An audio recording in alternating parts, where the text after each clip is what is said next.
Boa tarde a todos e todas. Vamos continuar aí nos conteúdos das nossas aulas não presenciais. Hoje, com os terceiros anos, vamos continuar aí abordando um tema que é muito importante para a história do Brasil e que é um período longo, né? Nós estamos falando sobre a Era Vargas. Na nossa última aula, nós vimos como que Getúlio Vargas realiza um golpe, né, em 1930, entra para o poder e fica ali, mas governando por decreto, né? Assim que o Vargas entra no poder, ele já fecha o Congresso e já faz um governo autoritário, né? Um governo que é ditatorial. Porém, em 1932, Vargas enfrenta a resistência dos paulistas, né? Na Revolução Constitucionalista. E a partir dessa revolução, ele precisa implementar aí uma nova Constituição e chamar novas eleições. Mas isso não é o que acontece, né? E a gente vai entender por que hoje. Então, após aprovar a Constituição de 1934 e tudo mais, a gente vê que aqui no Brasil também existe uma polarização nas ideologias, né? Então, hoje a gente vai falar um pouco sobre isso e o que levou Vargas aí a se proclamar novamente, né, ditador em 1937. Então, vamos entender isso daí devagarzinho. Olha, em 1934, quando aprova a Constituição, Vargas admite que tem que fazer uma nova eleição, né?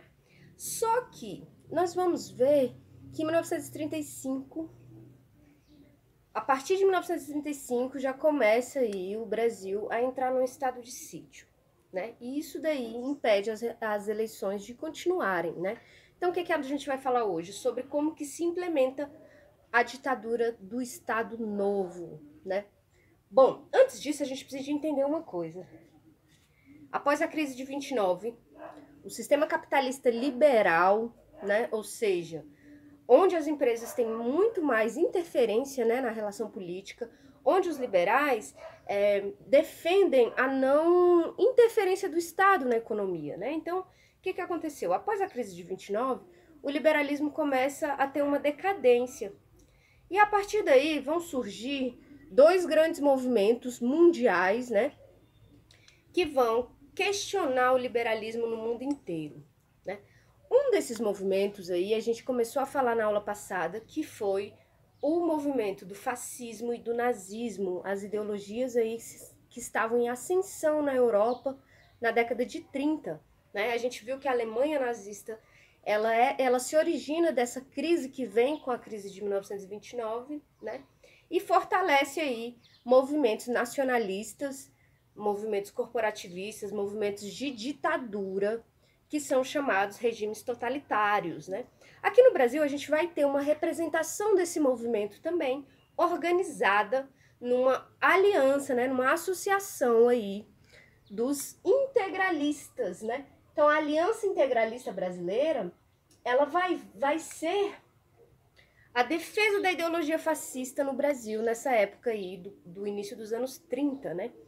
A gente vai ver, então, que no contexto europeu, o fascismo e o nazismo se acendiam, principalmente nas décadas de 20 e 30. No Brasil, já tínhamos um governo ditatorial, o Getúlio Vargas. E aqui, então, a Aliança Integralista Brasileira vai ser essa representação, vai ser onde vai se reunir essa ideologia do fascismo e do nazismo aqui, né? Essa aliança era chefiada por Plínio Salgado. O que os integralistas defendiam? Os mesmos princípios dos regimes fascistas, né? Inclusive, eles tinham influência direta do fascismo italiano. Também construíram milícias, né? O que é uma milícia? É uma força armada que age por violência contra os seus opositores. Então, essa milícia fascista era baseada nos camisas verdes do regime de Mussolini na Itália. Então, eles defendiam, assim como os fascistas, eles defendiam o nacionalismo, um Estado forte, um Estado ditatorial, com um partido único, uma ditadura. O lema da Aliança Integralista Brasileira, que a gente vai chamar aqui de A e B, era Deus, Pátria e Família. Ou seja, esse lema já nos traz uma característica dos regimes fascistas, que é o apoio da Igreja Católica, né? A Igreja Católica, ela apoia, então, os fascistas nessa luta contra o comunismo. que é a outra força que vai surgir e questionar o capitalismo liberal. Então, o que a gente vai ter no contexto internacional? Duas forças, de um lado comunista e de outro lado fascista, questionando aí e definindo novos projetos para a sociedade, né? Novos rumos para o mundo pós-crise de 29. Então, a gente está abordando essa parte fascista no Brasil, que também apoiava os regimes fascistas na Itália e o regime de Franco, que foi um ditador fascista da Espanha. Para eles, o fascismo defenderia o mundo dessa ameaça comunista. Não era só uma crítica ao liberalismo, mas eram movimentos fortemente anticomunistas. Todo fascista é um anticomunista também. Então, a Aliança Integralista imitava as roupas das milícias italianas, camisa verde, como eu falei, tinha um símbolo, né? Como o nazismo teve um símbolo, né, da suástica, aqui eles também tinham um símbolo, que era o sigma, né, uma letra do alfabeto grego, eu acho, e uma saudação chamada Naue. Era uma saudação tupi, baseada no tupi-guarani. Por que o tupi? Para buscar esse caráter nacionalista, né, patriótico dessa organização. Então, a Naue significava eis-me aqui, em tupi. Essa associação, na verdade, ela foi grande. Chegou a ter mais de 1 milhão de pessoas em todo o Brasil. Mas não era esparramada por todo o Brasil. Essa associação ela foi mais forte nos estados do Sul e no Sudeste, né? Então, inclusive em Porto Alegre, que é a capital do Rio Grande do Sul, a gente teve um embrião de um partido nazista nesse período aqui, né? Chegou a ter, então, 1.128.850 membros, entre mulheres e crianças, né? Muito mais apoiado, então, pelo Sul e o Sudeste. Lembrando que nas populações do Sul e Sudeste já trazem consigo essa origem europeia, polonesa, né, alemã e tudo mais. Então, essas ideias também fervilham mais nessas comunidades que são as comunidades brancas do Rio Grande do Sul, né, que tem descendência europeia. Então, é mais nessa região que a gente vai ver se desenvolver essa ideologia fascista, né. Eles atuavam com violência. Uma coisa importante a gente entender é que os regimes totalitários, tantos os que foram comunistas, como Stalin na Rússia, quanto os regimes nazistas com Hitler, com Mussolini na Itália, eles tinham como o seu método a violência. Que violência? A violência contra os opositores, contra aqueles que pensam diferente. Isso a gente pode chamar também de milícia, né? Então, a AIB chegou a assassinar pessoas tidas como comunistas, ou, enfim, que estivessem dentro da população que eles consideravam ali inferiores, já que baseavam na ideologia nazista, que coloca judeus, negros, homossexuais, estrangeiros aí como inimigos, como raças inferiores. Bom, continuando, a gente vai ver que a AIB, ela foi confrontada também no Brasil com um movimento forte que acontecia, um movimento operário forte, que a gente viu que esse movimento começa a se articular aí no começo do século XX no Brasil, com o movimento operário, Congresso Operário Brasileiro, Bloco Camponês e Operário, com a formação do Partido Comunista, né, embora com um declínio do movimento anarquista, mas um movimento comunista. Então, esse movimento que vai formar a resistência a essa instituição fascista. Essa resistência aconteceu no mundo inteiro e geralmente reunia forças da dita esquerda socialista, comunista ou anarquista, que se reuniam nas chamadas frentes populares, que eram essas organizações aí, uma unidade, né, uma união da esquerda contra o fascismo, né? Essas frentes populares, então, aconteceram aí em vários lugares do mundo. E essa resistência popular, ela faz, inclusive, com que o fascismo não tenha sucesso aqui, nesse sentido de se transformar no partido do poder, né? Bom, a Aliança Nacional Libertadora, então, vai ser essa frente popular no Brasil, que vai reunir os tenentes, né? A gente viu que os tenentes, muitos tenentes próximos do comunismo, a Coluna Prestes, o movimento tenentista, né? Ele vai se juntar aí com trabalhadores, camponeses, comunistas, socialistas e tudo mais. E vão montar, então, essa Aliança Nacional Libertadora, né? No Brasil, foi a ALN que reuniu então democratas, socialistas, tenentes da esquerda, e foi liderada pelo Partido Comunista, né? O Partido Comunista é formado em 1922 e atua aí na formação dessa frente, né? Defendiam a reforma agrária, um governo popular e democrático, a nacionalização das empresas e da soberania nacional, dos bens, né, nacionais, e o fim da dívida externa. Então essa é a Frente Popular, é um plano de governo democrático, popular, comunista e socialista. Uma coisa também boa da gente lembrar, que eu não coloquei aqui, mas eu coloquei na última aula para a gente falar um pouco, foi da Frente Negra Brasileira, que foi importante organização do movimento negro em todo o país e que, inclusive, começou a montar um partido, né, para disputar as eleições. A gente vai ver que a Frente Negra Brasileira teve uma força muito grande, principalmente no que a gente vem discutindo, de que desde a abolição da escravidão, a gente não tem inserção dos negros, né, da população negra na sociedade, e nem a reparação por tudo que eles tiveram de passar aqui. Então, essa Frente Negra Brasileira é muito importante. Nós temos aí várias figuras muito importantes nessa luta, e ela vai durar e ter bastante força aí, até o momento em que Vargas decreta sua ditadura e acaba com todas as organizações políticas, tanto fascista quanto do movimento negro, quanto as comunistas, né?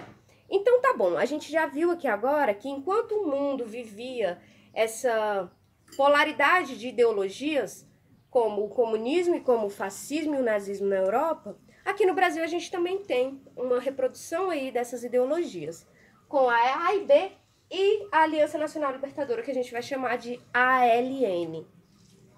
Então vamos lá. A ALN, mesmo sendo muito popular, ela foi colocada pelo governo Vargas na ilegalidade no ano de 1935. Nesse mesmo ano, foi inventado aí uma lei de segurança nacional, então essa aliança popular ela é colocada como clandestina. Nesse mesmo ano, a gente passa no Brasil um processo de um levante armado comunista, que ele é preparado, né? Ele chega a ser aplicado, mas ele não tem muita força, ele é rapidamente sufocado pelas forças opressivas do governo Vargas, que entrou para a história como intentona comunista. Intentona por quê? Porque é um nome colocado posteriormente como se fosse uma tentativa que não deu certo. E na verdade foi uma tentativa que foi sufocada. Mas lá no Rio Grande do Norte, o movimento conseguiu, os comunistas conseguiram entrar, destituir o poder, o governo do Rio Grande do Norte, e instauraram um governo, esperar um pouquinho esse carro passar, mas instauraram então um governo comunista ali por 3 dias, né? Então, liderado por Luiz Carlos Prestes. Vocês se lembram da coluna Prestes, que foi essa... Esperar o Super Rodrigues passar.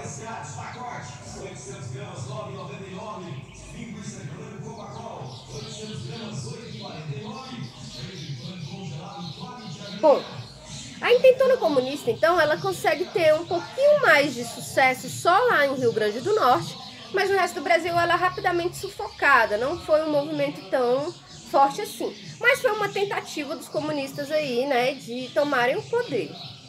Porém, muitos líderes, né, o governo reagiu com um decreto de estado de sítio e perseguiu, prendeu e torturou, né, os participantes desse movimento, dessa intentona, né, dessa tentativa aí de um golpe comunista. Mas o governo rapidamente controla a situação e decreta estado de sítio. O que é quando um governo decreta estado de sítio? O estado de sítio é quando você perde qualquer liberdade constitucional, né? Então nenhuma lei te garante mais, o Estado pode te matar, te prender, fazer qualquer coisa. É um estado de emergência. É como se fosse um estado ali de guerra que o governo pode agir como ele quiser, né?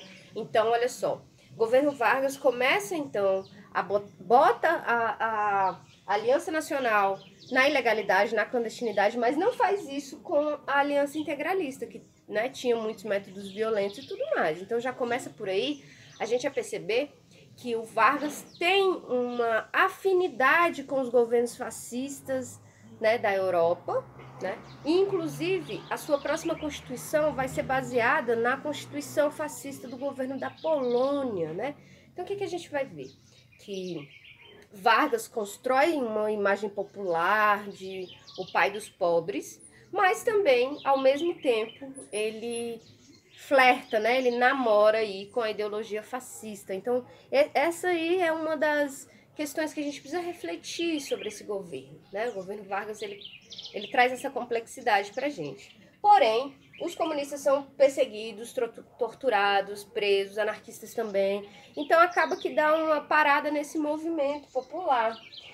Vargas, então, com essa ideia de preservar a democracia e contra a ameaça dos comunistas, ele, em 1935, ele começa a fechar ainda mais o regime, né? Olha, haviam prisões, invasão de sindicato, né? O estado de sítio foi mantido por todo o ano de 36 e de 1937, né? Então, olha só como que as coisas vão acontecer. Em 1934, era para ter eleições. Porém, Vargas chegou até a apoiar um candidato do PRP, né? Ele arma um teatro ali de que ele vai trazer as eleições de volta e tudo mais, né? Mas ele se aproveita de toda a questão da intentona comunista e cria um plano e arma um plano para se manter no poder. Que plano foi esse? Aqui a gente vai falar sobre o plano Cohen. Olha só, Vargas até apoiou um candidato, teatro. Porém, de repente, nas vésperas da eleição, a Rádio Nacional, né, ela divulga um tal de um plano Cohen. Seria um terrível plano de ataque dos comunistas para tomar o Brasil. Só que esse plano, ele não tinha como ser verdade, justamente porque a maioria dos comunistas, socialistas, dos anarquistas estavam presos, né, ou tinham sido assassinados. Então não existia mais uma força para ter um golpe de Estado comunista no Brasil. Porém, é com essa justificativa, que é o plano Cohen, que o Vargas vai dar um novo golpe no Estado, cancela as eleições e se proclama novamente aí o ditador, né? O poder volta a ser centrado na sua mão. Então, o plano Cohen foi uma estratégia para justificar o golpe de Estado de 1937 e cancelar as eleições. Iniciava-se aí a ditadura do Estado Novo. Essa é uma nova fase, então, do governo de Vargas, que vai de 37 até 1945. Apoiado pelas Forças Armadas e por governos estaduais, Vargas fechou o Congresso e anuncia pela rádio a Constituição de 1937. Então, a Constituição de 1937, ela vem trazer ainda mais o poder nas mãos do Vargas, né? Poder nas mãos do presidente, supressão dos partidos, aplicação da censura ainda mais forte que já acontecia, centralização da administração. O que o Vargas vai fazer? Em 1937, na Constituição, ele vai montar aí um esquema a partir de alguns órgãos que vai governar o Brasil como uma ditadura, né? Então, a gente vai ter o DIP, Departamento de Imprensa e Propaganda. A gente vai ter o DASP, Departamento de Administração do Serviço Público, que vai fazer esse papel de centralizar nessa associação todo o serviço público, toda a administração do serviço público, né? Então, a gente vai ter o fim das liberdades individuais, né? Mantém-se a lógica do estado de sítio. A criação do DOPS, Departamento de Ordem e Política Social. O que é o DOPS? O DOPS é a polícia política do Vargas, né? A gente viu que lá na Alemanha nazista, o Hitler tem sua polícia política, que é a SS. E no governo Vargas a gente vai ter o DOPS, né?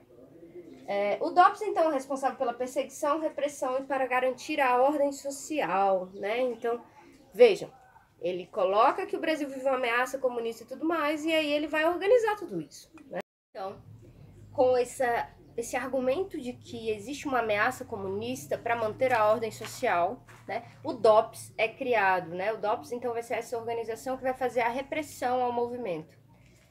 Na economia, a Constituição traz um aprofundamento da industrialização e da produção de bens de serviço, ou seja, Vargas dá uma colocada aí nos bens de consumo como prioridade. Então, a incentiva a industrialização para a gente produzir bens de consumo no Brasil e parar de ficar importando de fora, né? Então, a gente vê que tem a ver com a nacionalização da economia, né?